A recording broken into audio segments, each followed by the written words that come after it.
ఇప్పుడు ఫోన్ చేసి నిజం చెప్తే అదే ఫోర్స్లో వెనక్కొచ్చి నానని శ్రీవల్లి గురించి నిలదీస్తాడు.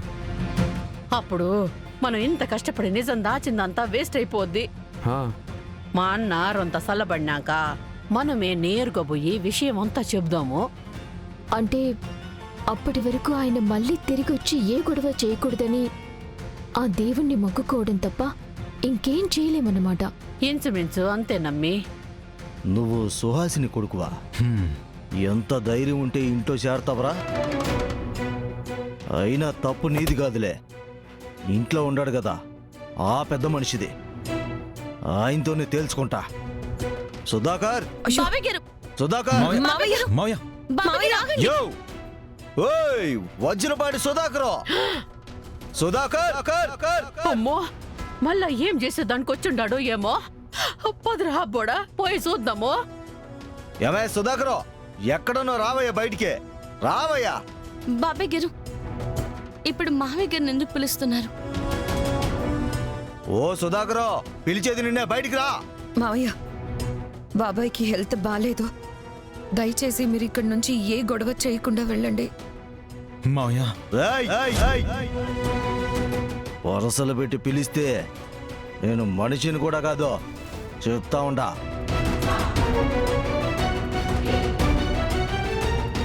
ఏందినా మళ్ళా వచ్చిండావు? ఏమై ఉండాది? ఏమై ఉండదో నీకు తెలీదా? నేనెందుకు మళ్ళా వచ్చినానో, మీరు నా దగ్గర ఏం నిజం దాచుండారో నాకు తెలియదు అనుకున్నావే ఇందే.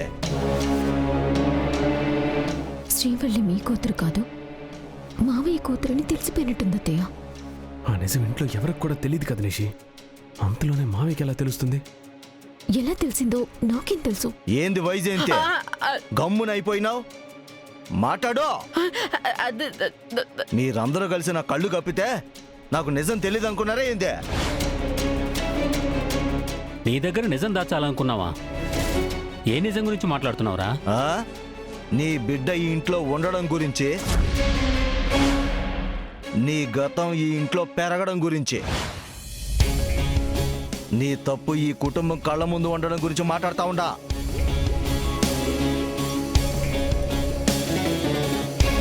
అమ్మో, మనిషికి నిజం తెలిసిపోయి ఉండాది. అందరి ముందు బయట పెట్టే లోపల అన్న నీ లోపలికి తీసుకుని పోవాలా? నో, నీకన్నీ వివరంగా చెప్తా.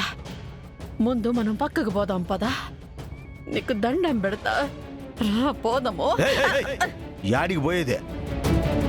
అయినా ఈడ నిజం ఎవరికి తెలియదనే మనం పక్కకు పోయి మాట్లాడేదానికే.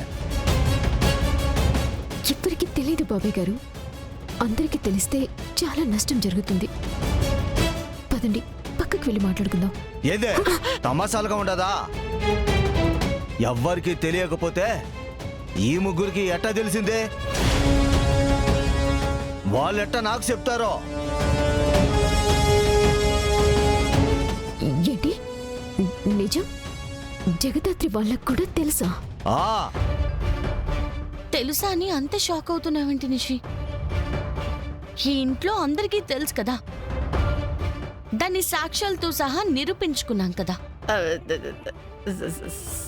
సాక్ష్యాలతో నిరూపించుకుండాది కేదారు. ఒక నిమిషం. హే, బాబాయ్ గారికి తెలిసిన నిజమేంటి? మావయ్య గారిని దేని గురించి అడుగుతున్నారు?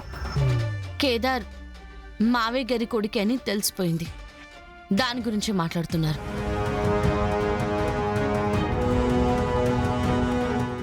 కేదార్ గురించా? నేను ఇంకా శ్రీ అమ్మా, అత్తయ్య ఏం మాట్లాడుతున్నారు? మరి మీరు ఇంకెవరి గురించి అనుకున్నారు అత్తయ్య? ఇంకెవరి గురించి? అందరికీ నిజం తెలియాలి పిన్ని. ఆపండే ఆపండే ఆపండే ఆపండే.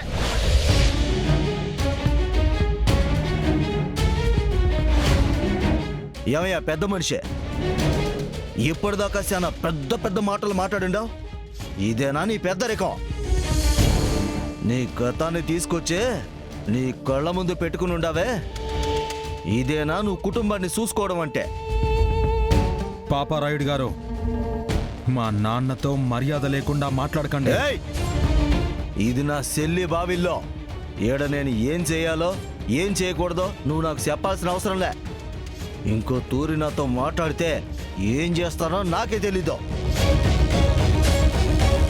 ఎవడో ముక్కు ముఖం తెలియనోడు ఇంటికొచ్చే బావ కొడుకు ఇంటి వారసుడంటే అన్ని తరిమైకుండా ఇంట్లో పెట్టుకుని సాకుతా ఉండవా?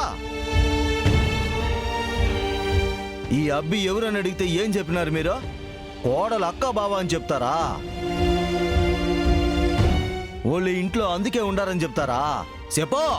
ఏందినా వాళ్ళని ఇంట్లో పెట్టుకునేది నాకేదో ఇష్టం అన్నట్టు మాట్లాడుతా ఉండావు. అర్హత లేని వాళ్ళు మన కళ్ళ ముందు మన స్థానంలో మనకి సమానంగా ఉంటే ఎంత బాధగా ఉంటుందో తెలుసా మావా? మరైతే అంత బాధపడేటోడివే వాళ్ళని ఇంట్లో ఎందుకు ఉండనిచ్చినవరా? ఇక్కడ పంపే అధికారం ఎవరికీ లేదు కాబట్టి బాబాయ్ గారు.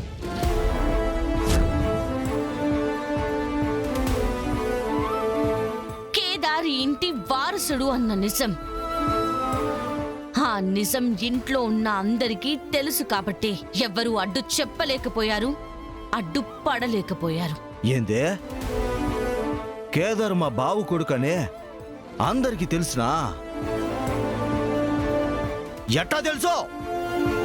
మా బావ సుహాసినితో సంబంధం పెట్టుకున్నాడు. కానీ ఈడు మా బావకి పుట్టాడనే గ్యారంటీ ఏందమ్మా? బావకి పుట్టాడనే గ్యారంటీ ఏందమ్మా? బావకి పుట్టాడనే గ్యారంటీ ఏందమ్మా? మావయ్య, దయచేసి మా అమ్మ గురించి తప్పుగా మాట్లాడకండి. నేను చూస్తూ ఊరుకోను. ఆ? ఏందిరా చూస్తూ ఊరుకోక ఏం చేస్తావురా? ఏయ్, నేనెవరో తెలుసునా? మా ఊర్లో నా మీద ఎన్ని కేసులు ఉన్నాయో తెలుసునా? నిన్ను?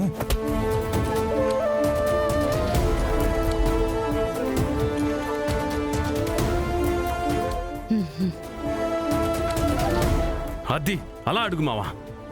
ఇన్ని రోజులు మా తరపున గట్టిగా అడిగే వాళ్లే లేక నెత్తినెక్కి కూర్చున్నారు. ఎన్నిసార్లు ఇంట్లో నుంచి పంపించాలని చూసినా ఏదో ఒకటి చెప్పి ఇంట్లోనే తిష్ట వేసుకుని కూర్చున్నారు బాబాయ్ గారు. ఎలా అయినా వాళ్ళని ఇంట్లో నుంచి పంపించేయండి. చెప్తా ఉండేది వినపడ్డం లేదా? పోరా బయటికే. బాబాయ్ గారు, దయచేసి అర్థం చేసుకోండి. ఈ గొడవని ఇంకా పెద్ద చేయకండి. ఈ ఇంట్లో నుంచి పొమ్మనే రైట్ మీకు లేదు. ఏందమ్మే అధికారం లేదా? ఎవరికో పుట్టినోడు మా ఇంటికొచ్చి వారసుడంటే పొమ్మనే అధికారం మాకు లేదంటావా? ఇదే న్యాయమో?